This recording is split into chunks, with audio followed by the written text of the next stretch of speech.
আসসালামু আলাইকুম, কি অবস্থা সবার? আশা করি সবাই ভালো আছেন। পৃথিবীর সবচেয়ে ডেঞ্জারাস পার্সন কারা জানেন?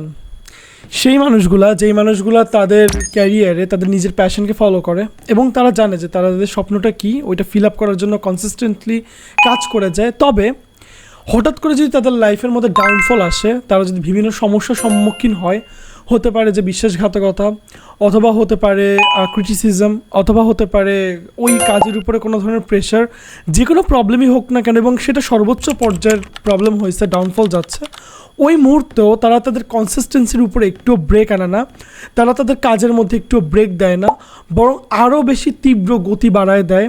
একটা ছোট্ট হয়তো বিরতি নিয়ে আরও বেশি ডেঞ্জারাস আকারে গেট ব্যাক করে এবং মোর ফোকাসড তার কাজের প্রতি থাকে এবং দেখা যায় আলটিমেটলি যেই সাকসেসটা তারা পাওয়ার জন্য দৌড়াতে থাকে সেটার সময়সীমা কমে আসে, অর্থাৎ সেই ফলটা দ্রুত পায়। কেননা ওই ডাউনফলটা পাওয়ার পর সে তার পরিশ্রমকে আরও বেশি বাড়িয়ে দেয়। এই মানুষগুলো সবচেয়ে বেশি dangerous.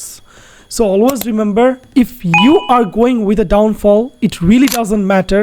What it matters that you need to be a dangerous person by making consistency more than before you get this downfall. So আপনি যদি আপনার কনসিস্টেন্সির উপরে বেশি মাত্রা বাড়িয়ে দেন after downfall, that means you are that dangerous and that will take you that success, inshallah. Allah Hafiz. Assalamu alaikum.